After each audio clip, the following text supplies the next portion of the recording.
Hey guys, welcome back to Check Your Leader TV. Today we're going to be doing a bit of a deep dive into General d'Armée version 2.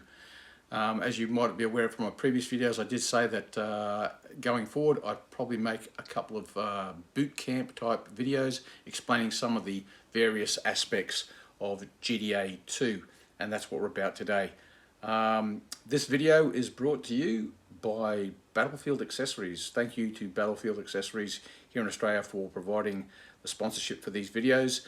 Battlefield Accessories make some fantastic quality tabletop terrain, stuff that you can simply just put together and put it down and it's good to go. They also produce some fantastic gaming tokens and a whole bunch of other stuff that makes your wargaming experience just so much better.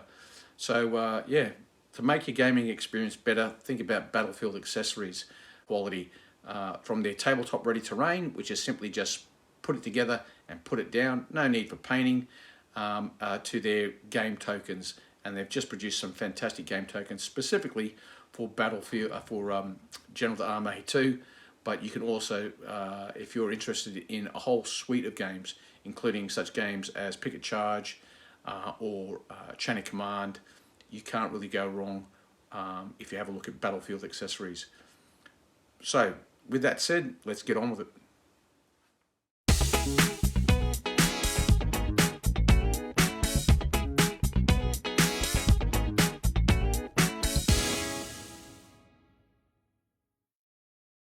Broken down into phases. There are some slight changes, however. The phases that GdA 2 is played in are as follows. You have a command or initiative phase, and then you have charge declarations. After charge declarations comes movement, which is broken down into two phases, on-table and off-table movement, or tactical and reserve movement. You then have a shooting phase, which again is broken down into sub-phases. You have skirmish fire, I go, you go. You then have artillery fire, I go, you go. And then you have volley fire by infantry. Again, the side with the initiative followed by the side that doesn't have the initiative. And at the conclusion of that, you then have the close combat phase where you resolve any melees that have come about as a consequence of the charge phase. The vehicle I'm going to use to have a closer look at these particular phases are basically going to be through a game. I'm going to play a scenario based on one of the scenarios out of these General Brigade Napoleonic scenario books. Now, I think all up, there's about 7 in the series. I have 6 of them. The one that pertains to, I think, the Ottomans and whatnot, I don't have that one because I don't see myself playing that particular period or theatre. But the other ones I do, and they are completely adaptable from General de Brigade to General d'Armée. And what I will do in the description of this video is I will link or explain the process I go through in adapting the troop classifications that are in General de Brigade to the troop classifications and unit sizes that you have in General d'Armée 2. So what we're going to go on with first is I'll give you a bit of a brief on the table. The scenario that I'm going with today is the Battle of Craon. It was fought on the 7th of March 1814, so part of Napoleon's 1814 campaign. A campaign that I thought was, or I think, is probably Napoleon's finest campaign as a battlefield commander. So this is the scenario, Craon 1814. Loosely based on this, I have made a few changes, and there's the map for today's battle. The order of battle is in here obviously as well, and so if you do have this book and you do want to adapt this scenario for General d'Armée 2, then stay tuned because I'll explain how you or how I have changed the troop classifications and the unit sizes to match General d'Armée version 2. So without further ado, let's get straight into it. I'll give you a bit of a table brief so you can have a look at the terrain, bit of an overview of the troops, and then we'll start the game. And as we go through the game, I will use the various phases to explain different aspects of the rules. I should add that Dave Brown from Ricewitz Press, the author of the rules, together with Richard Clark from Two Fat Lardies, have put together some videos explaining the rules in a fair bit of detail, and I would really recommend you have a look at those videos. You'll find them on the Two Fat Lardies channel, and just look for the General d'Armée version 2 videos, and they're a pretty good introduction to the rules and how they work, and you couldn't get a better introduction to the rules than from the author himself. So I really recommend you check those out if General d'Armée 2 is your thing. Okay, let's get into it. Let's have a look at the table for today's game. Essentially what we have here is a plateau area with a spur, and the lower ground is and the plateau are delineated by this line of lichen, indicating a difficult, it's all difficult going up the ridge onto the plateau, or going up the ridge onto the spur. So that's all difficult going there. But everywhere else it's good going, with the exception, of course, of this wooded area here. So what we have is we have this farm, a spur line that comes up onto a plateau, and then the Allies, the Prussians and Russians, are deployed on this flat plateau area. Over here we have the village of Ailes. It's a large village, it can hold 2 battalions. So the Prussian infantry garrisoning that built up area. And as you can see, as we go along the ridge line that goes between the village of Ailes and the spur, the ridge line goes along and behind the village. And again, everywhere you go up onto the plateau, it is difficult going. Okay, so that's the terrain. I should also point out there is a farm in the center of the Allied position, and that can hold a single battalion. Right, now let's have a look at the troops. So the Allied forces are broken into 2 lines, or essentially 2 divisions. So in the first line, we have the following brigades, and in this game, I'm using Prussians because I don't have sufficient Russian forces for this scenario. In the village of Ailes, we have 2 battalions of line infantry with a brigade skirmish screen. I'm going to class these as riflemen, simply for the fact that it'll make the game more interesting, and I can talk about rifle skirmishes. So a brigade screen of Jaeger armed with rifle, 2 battalions of line, and then a battalion of veterans in support. The 2nd Brigade of Line consists of 2 battalions of line and a battalion of reservists. They have a large 6-pounder battery, and then just standard brigade skirmish screen consisting of 4 bases. And then finally we have the 3rd Brigade. It was a small brigade, consists of a battalion of reservists and a battalion of recruits, literally reservists and Landwehr, and then a brigade skirmish screen consisting of 3 bases.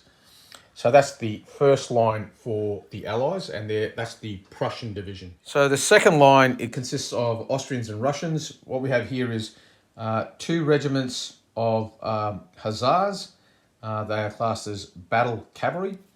We then, in the next brigade, we have a regiment, standard size regiment of Cossacks, and then a standard size regiment of cuirassiers on campaign horses. They've come from Russia. Their horses are pretty well worn out by now, and they've come a long way. We have a 12-pounder foot battery, a Russian large foot battery. Then we have 2 battalions of Russian line and a battalion of Russian reservists. And then a brigade skirmish screen consisting of 4 bases there. And then finally, a brigade consisting of 2 battalions of recruits, 1 battalion of reservists, and then they have a brigade skirmish screen that consists of only 3 battalions. These 2 battalions of reservists, of recruits, reducing their brigade skirmish screen by 1. Oh, I almost forgot. Also from turn 8 onwards, the Allies can dice for the arrival of a large regiment of Prussian dragoons, battle cavalry line, and also a standard Austrian horse artillery battery from turn 8 onwards, but they do have to dice for their arrival. Now I should point out that this Russian battery here cannot fire from here down on to that lower ground there. Basically the geometries of fire won't permit it. So basically they can only engage targets. This battery here can only engage targets once they crest the ridge. The rest of that is all dead ground. The battery's deployed too far back to be able to engage targets into the lower ground beyond the edge of the plateau. So now we'll have a look at the French forces. First of all, under Nasuti, on the French left, we have Guard Lancers that are classed as veterans. We have Lancer Eclairs, or Scout Lancers. These are Young Guard Cavalry, they're classed as line. And then we have the Empress Dragoons, who for this game are also classed as veterans. Moving along, these guys are on the table, but they're not released until turn 5. Essentially, we have 1 battalion of line and then 2 battalions of reservists, and there's their brigade skirmish screen. Here we have a brigade consisting of 4 battalions, 2 battalions of Young Guard. The flankers are classed as veterans. These guys here are classed as line, and then we have 2 battalions of recruits, and then they have a medium battery of artillery, 3 guns here. Next we have the 2 brigades of Young Guard. We have 1 very small brigade here consisting of 2 battalions of infantry. 1 is classed as reservists and 1 is classed as line. And then we have 3 battalions in this brigade. This one central here, they're classed as line, and the other 2 are classed as reservists. And then you have the brigade skirmish screen, 4 bases each. And attached to this small brigade is a battery of medium artillery on the high ground here. So as you can see, there's a slight rise here next to this wooded area. The French can also look forward to receiving on turn 2 a regiment of dragoons, and then later on in the game they can expect to receive the guard artillery consisting of a 12-pounder foot battery and a 8-pounder foot battery as well. The 12-pounders, they're classed as elite, and the 8-pounder battery, which will be simulated by using guard horse artillery, they'll be classed as veterans. And then they arrive turn 7, and then on turn 8, a large regiment of guard grenadiers of cheval that will be classed as elite, and they arrive on turn 7 and 8 respectively. However, they could be released earlier by the corps commander.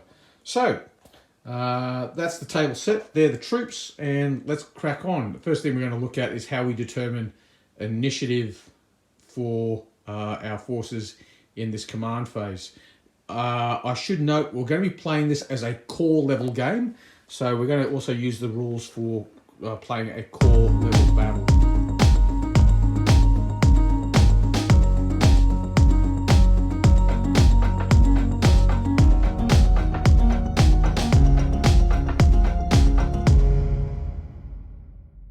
So the first thing we do to start the game is we work out the quality of our divisional commanders and our corps commanders. Even though this is a core level game, we're going to have just 1 divisional commander per side. The French in this scenario commanded jointly by Marshals Ney and Victor, but we're going to combine them as a single divisional commander, and so we're going to work out what quality he is. Now, we determine the quality of the divisional commanders based on their nationality and their year in which they're operating. So in this case, we're looking at French, late British and late Prussians, because they're French post-1807. We roll 2d6, we get an 11, which means he's incomparable. So the incomparable leaders would be those rare breeds who have a talent for have a talent for warfare as well as the respect of the men. Examples include Ney.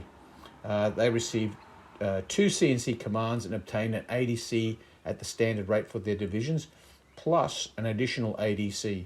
They may place up to 3 brigades off table in reserve. Now, because our divisional commander, which is a combination of Ney and Victor, because they have over 6 brigades, 6 or plus, you get 6 aide-de-camps. Now, because he's incomparable, he gains an extra ADC. So that's his 7th ADC. He also has 2 CNC command roles because he's incomparable. And because he's incomparable, and he's French, he might also gain an adjutant depending on the quality of the divisional commander he's up against. So we don't know yet if he has the adjutant. We'll have to roll for the Prussian-Russian divisional commander to find out if he gains the adjutant. Now we'll dice for the Allied divisional commander. So he's rolling on the Austrian, Russian, or other. He's got a 5. All right, so 5 is a commissariat. So commissariat are either capable officers hampered by inadequate staff and poor command structures, or officers of limited experience. They receive just 1 CNC's command and obtain ADCs at the standard rate for the division size. So they'll receive 6 ADCs. They may place just 1 brigade off table in reserve. Now, because the Allied divisional commander is classed as commissariat, this means that the French will now receive their adjutant because of the quality of the Allied divisional commander. So Allied divisional commander, 1 CNC tasking, 6 ADCs, and also means that an incomparable divisional commander opponent will gain an adjutant. So that's how we determine our divisional commander quality. Now let's look at determining the quality of our corps commanders. So what's the significance of having an adjutant? If the player has an adjutant with their force, this permits them to re-roll a single score of 1 when rolling for their ADC availability, and you can only do this once per turn. Now the corps commander for the Allied forces is Blucher. So we'll be rolling on the corps commander's ability table as the British in 1815 or late Prussians. So let's see what quality of corps commander he is classed as today. Okay, we've rolled a 9. So a 9 means that he is classed as experienced. He may replace one of his standard brigadiers with a bold brigadier. So when we go to roll up the quality of our brigade commanders, the Allies will be able to replace one of their standard ones with a bold brigadier. Now, for this battle, the corps commander is going to be Napoleon himself, and he is classed as superior. I'm not going to dice for him. To be dicing for Napoleon in 1814 is anything other than superior would be quite insulting. So he can replace one of his brigadiers with a bold brigadier, and he also gains a corps adjutant. The corps adjutant permits the player to re-roll a single score of 1 from his orders availability dice rolls for each turn.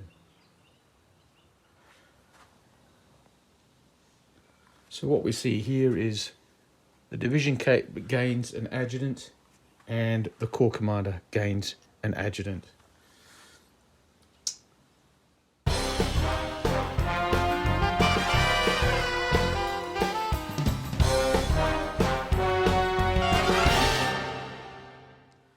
So now we've got to establish the brigadier quality for each of our individual brigades.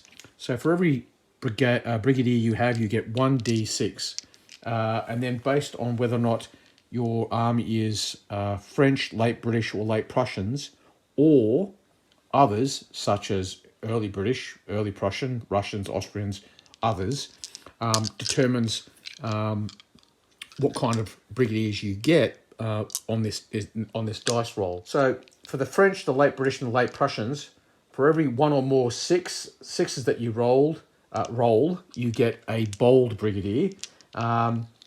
If you roll two or more ones, you get a poor. So let's have a look for the French, because they have 7 brigades and 7 brigadiers. Okay, so there's 2 ones, so that's going to indicate that we're going to have 1 poor brigadier. We also have 1 6 that indicates we get 1 bold brigadier, and the others are going to be standard.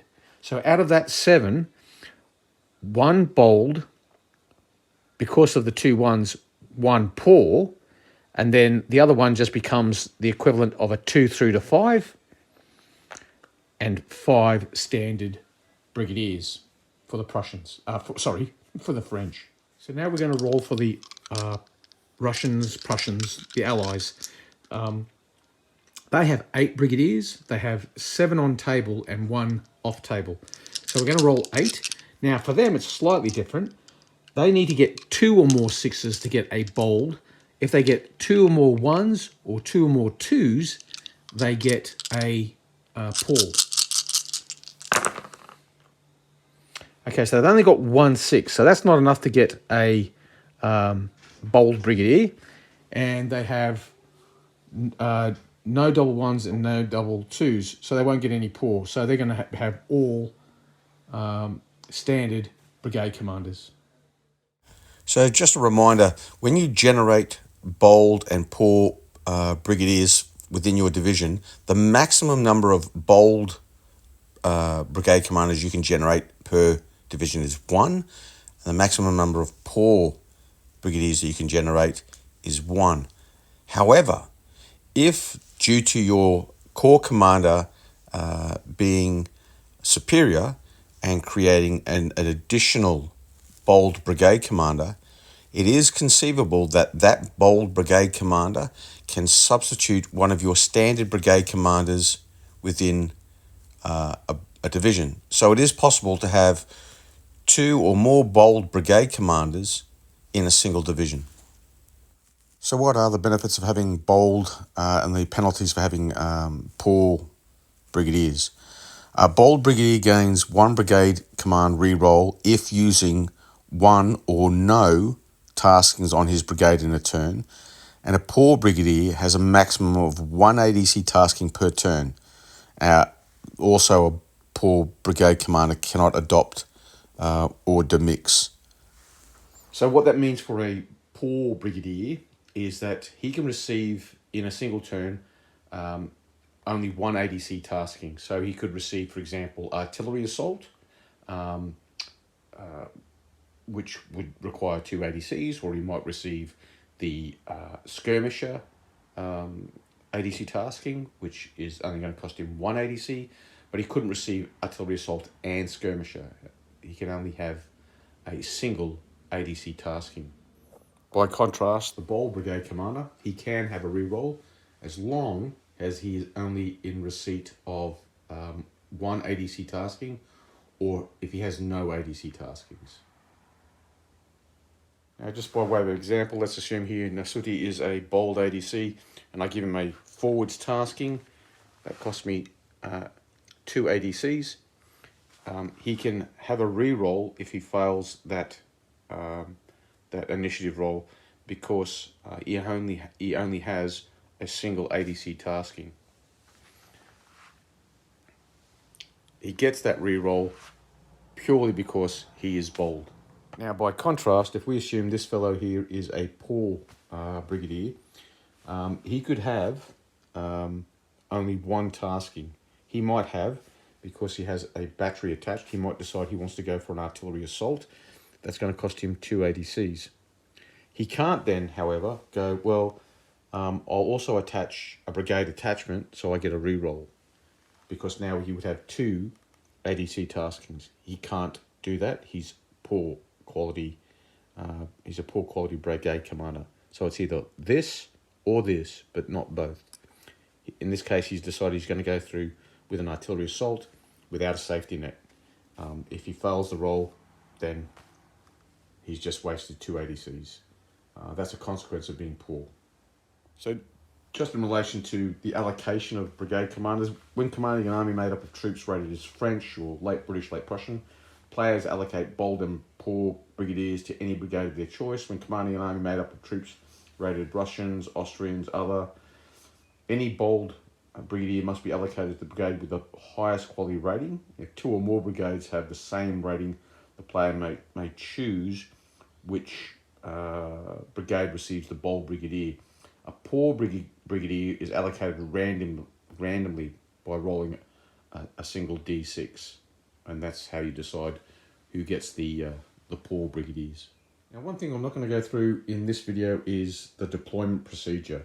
That's well explained in the rules, and also the Two Fat Lardies channel has a pretty good description of how we do the deployment in General d'Armée 2, and it is an excellent procedure. What we will go on with now is allocating our brigade commanders. Now, the French, because they are French, they get to choose where their bold and poor brigade commanders go. So to that end, the French have two bold brigade commanders. They're going to put the first one in this brigade here, and they're going to put their second bold brigade commander with the cavalry brigade. They do have a poor brigade commander. They're going to allocate the poor brigade commander to this brigade here, the one with the 3 battalions and the skirmish screen. Not with a brigade that has artillery, and not with a brigade that is off table. So that's the allocation for the poor and bold brigade commanders for the French. The other thing worth noting is the off-table Old Guard cavalry, the Grenadiers of Cheval de la Garde Impériale, that's an Old Guard brigade. Their brigade commander is automatically elevated to bold. Right, now the Russians and Prussians, they do have one bold brigade commander, thanks to the fact that Blücher rolled up as a superior corps commander. So their bold brigade commander will be allocated to this Prussian brigade here, because they're the only brigade that has some veteran troops in it. So this brigade here will get a bold brigade commander. So because we're playing a corps level game, the first thing we're going to do is we're going to roll for our corps orders. Now, the corps orders consists of a handful of 4 dice, coloured, as you can see, black, white, red and blue. Now, what these dice represent is corps orders. The red dice represents the order Corps Aide-de-Camp. The blue dice represents the corps order Ride the Line. The white dice represents the corps order of Headquarters, and the black one represents the corps order of Reinforce. So we roll them now. We need a 3 or better to have that order available. And we have them all available. Now, because we have a corps adjutant, if we had rolled our dice and we'd got, let's say, for example, we'd got a 4, a 4, a 2, and a 1, the corps adjutant permits you to re-roll any single die roll of 1. So he could re-roll this one. He, however, could not roll the 2 because that's not a single die score of 1. But he could re-roll the blue. But that didn't happen, so that's not an issue. So all those orders are placed next to the corps commander, and he can use one of those in this turn. So the next thing we're going to do for the French is for aide-de-camp availability. Because of the size of the game, this divisional commander automatically has 6 aide-de-camps, but because the divisional commander is incomparable, he gains an additional aide-de-camp. So he's going to be rolling 7 dice, and he needs a 3 or better to have that ADC available to him. All right, so he's rolled successfully for 4, and he's missed 3 of them.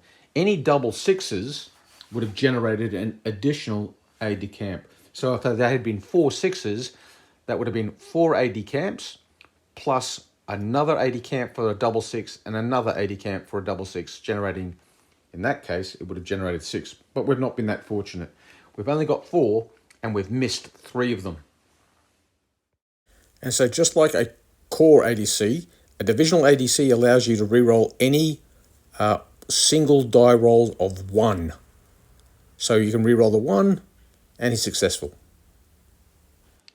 So now we're going to repeat the process, this time, however, for the allies. Again, the core orders, let's see what's available.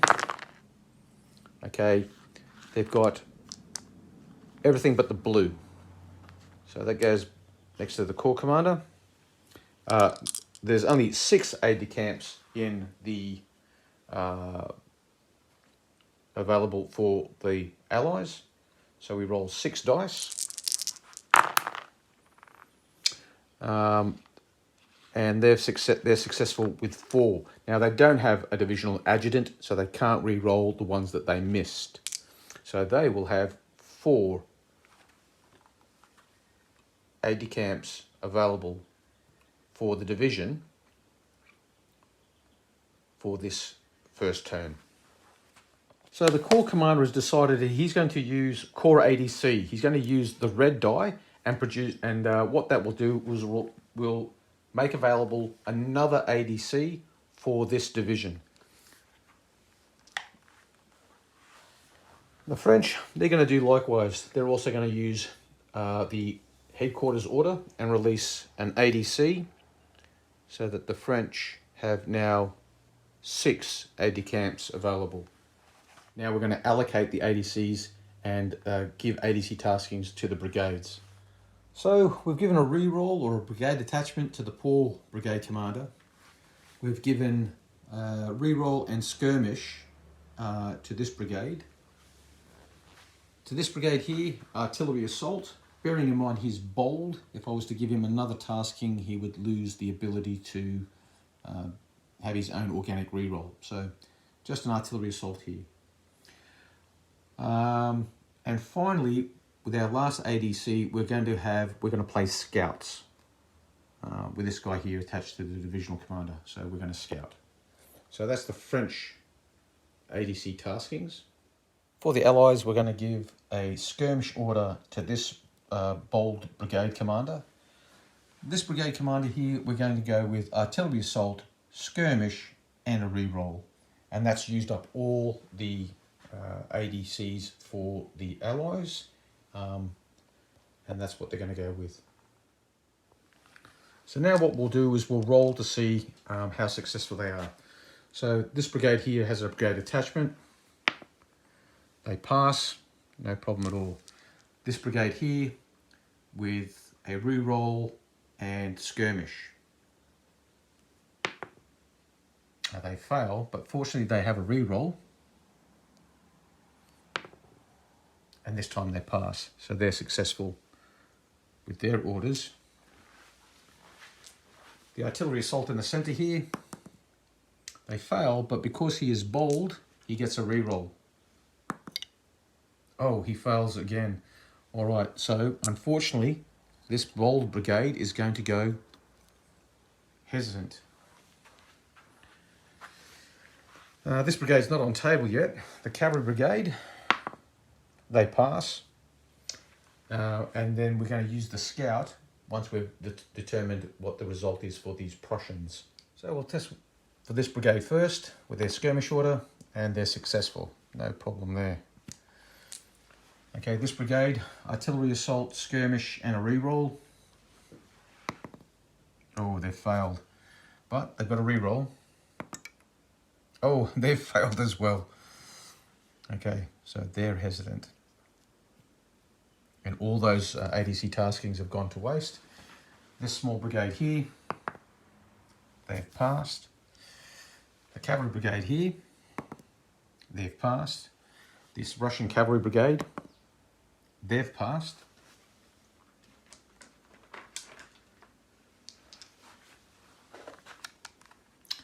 This brigade here, they've gone hesitant.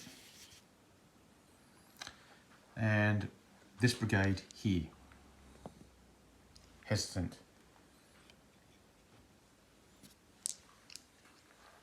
Now, because we have the scouts tasking, in a corps level battle, it permits the corps commander to re-roll one of the 2 final initiative dice. So when we roll for initiative, if one of those dice is low, we can re-roll it. That's the scouts tasking at a corps level.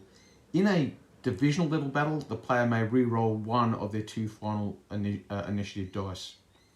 So essentially it's the same thing. So what we have here is the French have 1 hesitant brigade. As a consequence of being the attackers, the attacker has, for the first turn of the game, a thing called battle orders, which means they're allowed to remove 1 hesitant brigade in the first turn only. Well, they only have 1 hesitant brigade, so this brigade is not going to be hesitant.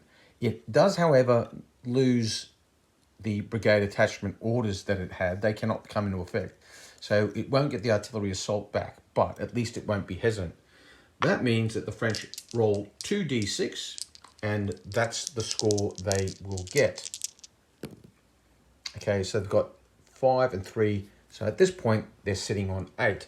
With that scouts tasking, they do have the ability to re-roll that 3 if they wish, but we'll just wait to see what happens with the Allies roll. Now the Allies, they have 3 hesitant brigades, 2 hesitant Russian brigades and 1 hesitant Prussian up front. So normally you would roll 2, but they have to add 3 dice because of the hesitant brigades, and as a consequence they must take the lower 2 dice as their roll. So let's see what they get. Okay, 2 and 2 are the 2 lowest, so their final score is 4. Okay, so as a consequence of that, the Allies have a score of 4, the French have a score of 8, and that means that the French have the initiative for the first turn. Okay, so we're going to wrap it up there for today. This covers our part 1 of our GDA version 2 boot camp. In this video we've covered how we determine the quality of our corps commanders, divisional commanders and our brigade commanders. We've looked at corps orders and also adjutants, how they affect our game. We've also looked at how we determine initiative. So that's enough for today. In part 2 of our GDA bootcamp, what we're going to look at is a closer look at movement, firing and charges, and we'll use this Battle of Crayon 1814 as the vehicle to explore those various aspects of the game. But that's all for today. Thanks for joining us. Please like, share and subscribe if you found this interesting. Thanks again to Battlefield Accessories for sponsoring these videos, and we'll catch you on the next one. Thanks for now, goodbye, and Yuba Quay.